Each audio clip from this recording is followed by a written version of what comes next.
मेरे घर के अंदर किसी नेता की फोटो नहीं, किसी के इंदिरा गांधी की मिलेगी, किसी के सोनिया, राहुल, प्रियंका और उसका कांग्रेस का जीजा जी उसकी मिलेगी। और भारतीय जनता पार्टी में मोदी, अमित शाह से लेके कोई 150 फोटो मिलती है भारतीय जनता पार्टी के विधायकों के, लेकिन हनुमान बेनीवाल के घर और ऑफिस के अंदर अगर फोटो मिलती है तो वीर तेजाजी महाराज की, रुकिए, महाराजा सूरजमल की, रुको तो, राम साहब पीर की, देवनारायण भगवान की, भगत सिंह की, गोकुला जाट की, तमाम उन क्रांतिकारियों की जो आजादी के आंदोलन के अंदर जो 1857 से 1947 तक चला, या मुगल काल से लेके जो काल खंड हिस्ट्री के अंदर लिखे हुए तमाम जो लड़े थे उनकी फोटो हनुमान बेनीवाल के ऑफिस और घर पे निश्चित रूप से मिलेगी। मेरा कोई आला कमान नहीं, मेरे आला कमान मेरे छोटे भाई और ये किसान है राजस्थान के जो हमेशा मुझे सर आंखों पर बिठा कर रखते। नौजवानों के आक्रोश का सैलाब और आपने संदेश दे दिया कि तापमान चाहे 48 डिग्री हो, चाहे 47 हो और चाहे 50 हो, राजस्थान के नौजवान अब अपना हक और अधिकार लेने के लिए सरकार के अंदर घुसेंगे, सरकारी तंत्र पे कब्जा करेंगे और इस तरह भारतीय जनता पार्टी और कांग्रेस जो लगातार 70 साल से इस राजस्थान के नौजवानों को लूट रही है, जिस तरह राजस्थान अपराधियों का अड्डा बन गया, जिस तरह अपराध में, महिला अत्याचार में राजस्थान 1 नंबर पे आ गया, जिस तरह नकल, पेपर माफिया, बजरी भू माफिया, बजरी माफिया, पर्यटन माफिया, शराब माफिया इस राजस्थान में समानांतर सरकारें चला रहे। अब राजस्थान का नौजवान इन सब को उखाड़ के फेंकने के मूड के अंदर इस जयपुर की धरती पे आज अपना आक्रोश व्यक्त करने के लिए आया है।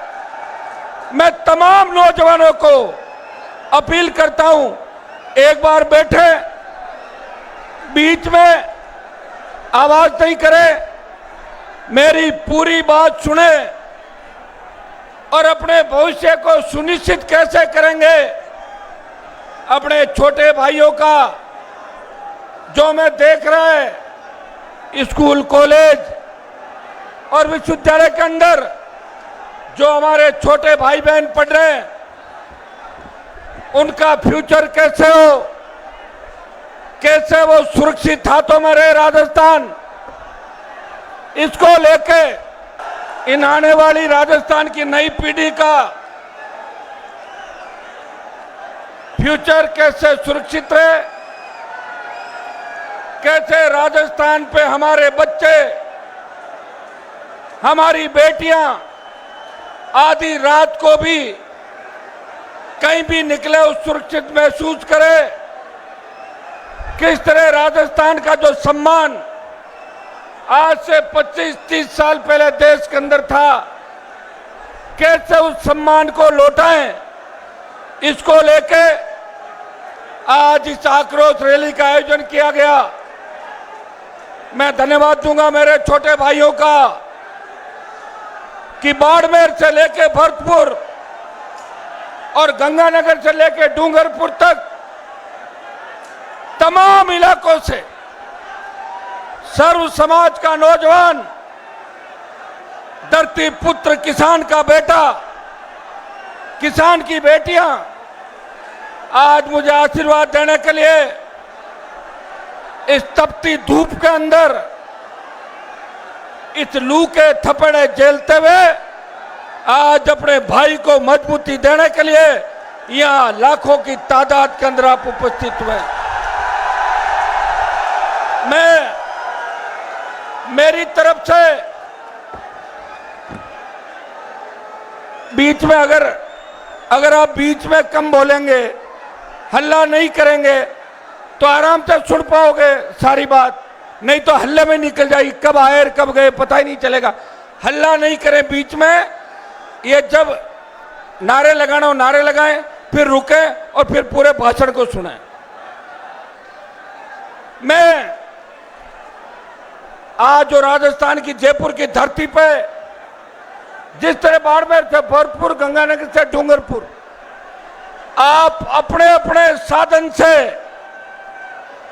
और अपने अपने खर्चे से प्रत्येक नौजवान इस राजस्थान के अंदर आक्रोश राजस्थान की सरकार के खिलाफ दिखाने के लिए आया, मुझे ताकत दी, मुझे ऊर्जा दी, उसके लिए आपका बहुत बहुत धन्यवाद। सबका बहुत बहुत आपका धन्यवाद।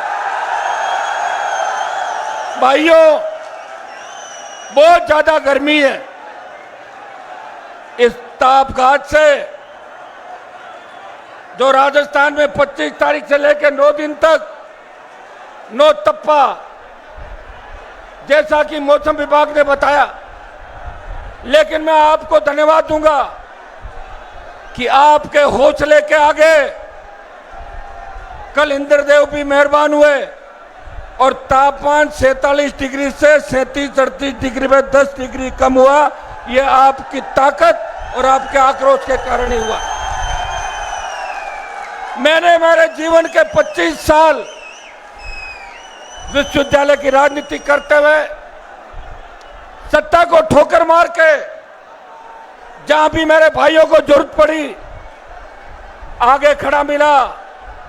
गहलोत सरकार से टक्कर ली, वसुंधरा सरकार से टक्कर ली और देश के किसानों को आवश्यकता पड़ी तो आपके सम्मान के लिए, राजस्थान के सम्मान के लिए मोदी की सत्ता को ठोकर मार के 70 दिन उस शाहजहांपुर हाईवे पे 70 दिन तक -2 डिग्री ठंड पे वो बैठा रहा।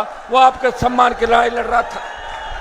जब देश की सेना को ठेके पे दे दिया, उस वक्त देश का कोई नौजवान एमपी जो मेरे भाइयों के लिए लड़ रहा था, जो कह रहा था कि राजस्थान, हरियाणा, पंजाब, दिल्ली और वेस्टर्न यूपी के हमारे जांबाज लड़ाके इस देश की सीमाओं की सुरक्षा करते हैं, देश की सीमाओं के रक्षक हैं, इस आर्मी को जो ठेके पे दिया है इसका आरएलपी विरोध करती है। और पुरजोर तरीके से अगर पिछले 4 साल से कोई विरोध कर रहा है, वो नागौर का सांसद देश के नौजवानों के लिए उनके हक और अधिकार की लड़ाई सड़क से लेकर सदन तक लड़ाई लड़ रहा है। भाइयों, आज आप सब ने यहां आके मुझे एक बहुत बड़ी ताकत दी और विरोधियों के मुंह बंद कर दिए। कहा तो प्रधानमंत्री की जब बीकानेर में रैली हुई, 20-20, 30-30 मंत्री, पूरे देश के बीजेपी के नेता, सारे साधन, गाड़ियां, एयर कंडीशन डोम, फिर भी सरकारी कर्मचारियों को ले जाना पड़ा और वो टेंट और डोम नहीं भरा। लोगों का जो मोदी के प्रति प्रेम था वो धीरे धीरे देश के अंदर कम होता नजर आ रहा है। इसमें देश का नौजवान रोजगार मांग रहा है। देश का नौजवान चाहता था कि ऑपरेशन सिंदूर जो बहुत आवश्यक था, लेकिन ऑपरेशन सिंदूर के अंदर आपने वो आतंकी कैंप पीछे क्यों छोड़े जिनको ध्वस्त करने की आवश्यकता थी? आपने पीओके पे कब्जा क्यों नहीं किया? प्रधानमंत्री जी, आप अपनी नाकामी छुपाने के लिए बीकानेर में रैली करके संदेश दे रहे हो और आपको तो यह भी पता नहीं कि रगों में लहू बहता है। आपने तो सिंदूर को रगों में डाल दिया।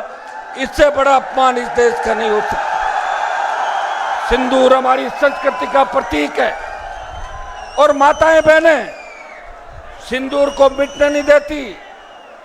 यहाँ की नारी, यहाँ की सतियां और यहाँ की जो हमारी वीरांगनाएं, उनकी अजब कहानी इस राजस्थान की वीरांगनाओं की। भाइयों, प्रधानमंत्री ने राजस्थान को लज्जित किया, या पर्ची का मुख्यमंत्री भेज दिया कि जिसकी पर्ची खुले वो राजस्थान का सीएम है। यह बेइज्जती राजस्थान की प्रधानमंत्री ने करी। और वीडियो के लिए हमारे चैनल को सब्सक्राइब करें और बेल आइकन को दबाएं।